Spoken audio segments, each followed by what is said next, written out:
सुनने वाले सभी जनों को प्रेज द लॉर्ड। मेरा नाम है बलजीत सिंह और हम बात करेंगे चंगाई के विषय में। बिकॉज मैंने अपने जीवन में भी चंगाई को पाया है, तो मैं इसके विषय में बात करना चाहूँगा।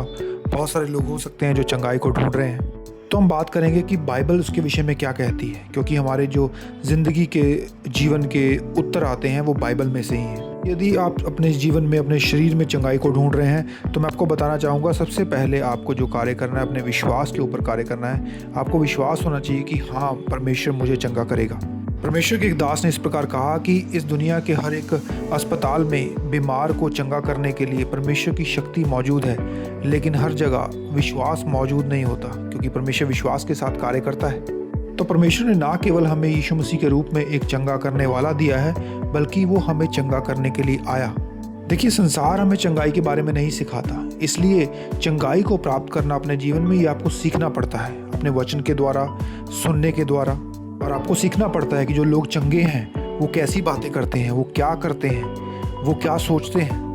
जब मैं स्वयं बीमार था और मैंने अपनी चंगाई की यात्रा में इस बात को पाया कि जैसे जैसे मैं अपने विश्वास को बढ़ाता गया। और आप पूछेंगे कि विश्वास कैसे बढ़ता है? यदि आप में विश्वास नहीं है तो आपको निराश होने की ज़रूरत नहीं है। वचन कहता है कि विश्वास सुनने से आता है। तो मैं वचन सुनता था, वचन को पढ़ता था, और परमेश्वर के दासों के द्वारा, जो अभिषेक दास जिन्होंने चंगाई के ऊपर किताबें लिखी, मैं उनको पढ़ता गया और अपने विश्वास में बढ़ता गया और अपनी चंगाई के लिए विश्वास करता गया।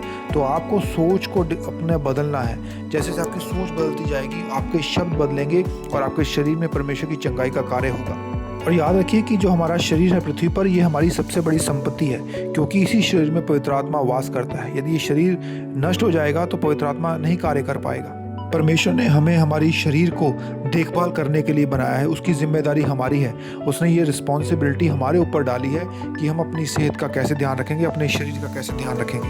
ना केवल आपको अपने जीवन में आत्मिक चीज़ों का ध्यान रखना है, बल्कि आपको शारीरिक चीज़ों का भी ध्यान रखना है कि आपको डाइट अच्छी करनी है, रेस्ट लेना है और एक्सरसाइज करना है। ये आपकी जिम्मेदारी है। देखिए, जो आत्मिक क्षेत्र की शक्ति है वो हमेशा ही हमारे शरीर की शक्ति से अधिक होती है, हम जानते हैं, क्योंकि परमेश्वर आत्मा है। लेकिन इसका मतलब ये नहीं है कि हम स्वाभाविक चीज़ों का ध्यान न रखें, हम अपने शरीर का ध्यान न रखें, ये कहते हुए कि नहीं, परमेश्वर सब कुछ कर सकता है, वो तो आत्मा है और उसमें सब कुछ सामर्थ्य है। जी हाँ, सामर्थ्य है, लेकिन इसका मतलब ये नहीं है कि हम, जो परमेश्वर ने हमें शरीर दिया है इस धरती पर रहने के लिए, हम उसका ध्यान न रखें। और विश्वास और चंगाई के जो सत्य हैं उनको भोजन की तरह हमें हर रोज़ खाना पड़ेगा। ये बहुत ही महत्वपूर्ण है, क्योंकि देखिए, उसकी या तो आपको ज़रूरत होगी या किसी न किसी आपके परिचित को, रिश्तेदार को, आपके दोस्त को उसकी ज़रूरत होगी। यदि आप भरे रहेंगे तो आप उनकी मदद कर पाएंगे। इसी प्रकार जैसे मैं कर रहा हूँ, क्योंकि मैं उन चीज़ों से गुजरा हूँ, तो मैं आपकी मदद कर पा रहा हूँ।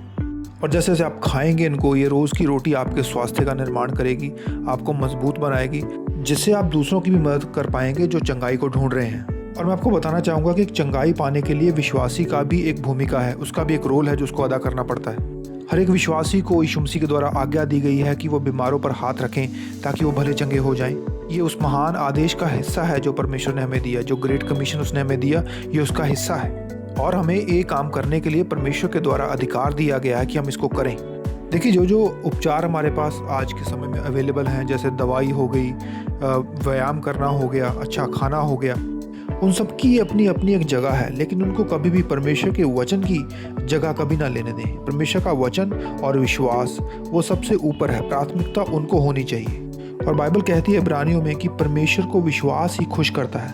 और देखिए, जब हम अपनी सेहत का ध्यान रखते हैं, अपने शरीर का देखभाल करते हैं, तो वो हमें इसलिए नहीं करना कि हम डरते हैं कि नहीं, हमारे शरीरों को बीमारी न लग जाए। शरीर की देखभाल भय से प्रेरित नहीं होनी चाहिए, परमेश्वर के वचन से प्रेरित होनी चाहिए कि उसने हमें ये शरीर दिया है और हमको इसका देखभाल करना है। और रोज़ाना चंगाई का अभ्यास करें।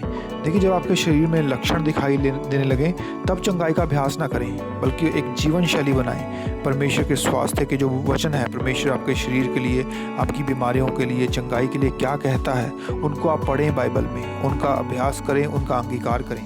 अपने विश्वास का अभ्यास रोज़ करते रहें। अपने परमेश्वर की शक्ति को अपने शरीर में कार्य करने दें, और परमेश्वर की शक्ति और उसके वचन पर उतना ही भरोसा रखें जितना आप एक गोली पर रखते हैं। जब हमें डॉक्टर कोई गोली देता है, दवाई देता है, तो हम उसको एक भरोसे के साथ खा लेते हैं। उससे ज़्यादा कहीं अधिक भरोसा आपको परमेश्वर की शक्ति और उसकी विश्वसनीयता पर होना चाहिए। और परमेश्वर की दवाई उसका वचन है। जब हम उसका वचन पढ़ते हैं, वो एक दवाई के रूप में हमारे अंदर कार्य करता है। और देखिए, वचनों में भी लिखा है, जब जो जो वचन परमेश्वर की चंगाई के साथ संबंध रखते हैं, जब आप उनको अपने मुंह से बोलते हैं, उन पर मनन करते हैं, तब आप परमेश्वर की दवाई को ले रहे हैं। तो मेरे प्रियो, यदि आप चंगाई को ढूंढ रहे हैं या यदि आपका कोई मित्र, परिवार, कोई दोस्त चंगाई को ढूंढ रहा है, तो आप उनको भेजें और ताकि वो इन पर मनन करें। और परमेश्वर के जो वचन चंगाई से संबंध रखते हैं उनको मैं डिस्क्रिप्शन में डाल दूंगा, आप उनको लिख सकते हैं, आप उनके ऊपर मनन कर सकते हैं। और यदि कोई ऐसा है जो लिख पढ़ नहीं सकता, उसको वचन सुनने की ज़रूरत है, तो मैं उनको हिंदी में भी डाल सकता हूँ ताकि वो वचनों को बार बार चंगाई के वचनों को सुनते रहें और अपने शरीर में चंगाई पा सकें। धन्यवाद। तो अगली मैसेज में मैं आपको मिलूँगा और हम इसको जारी रखेंगे ताकि आपके शरीर को परमेश्वर चंगाई दे। यही मेरी प्रार्थना है और परमेश्वर आपको आशीष दे।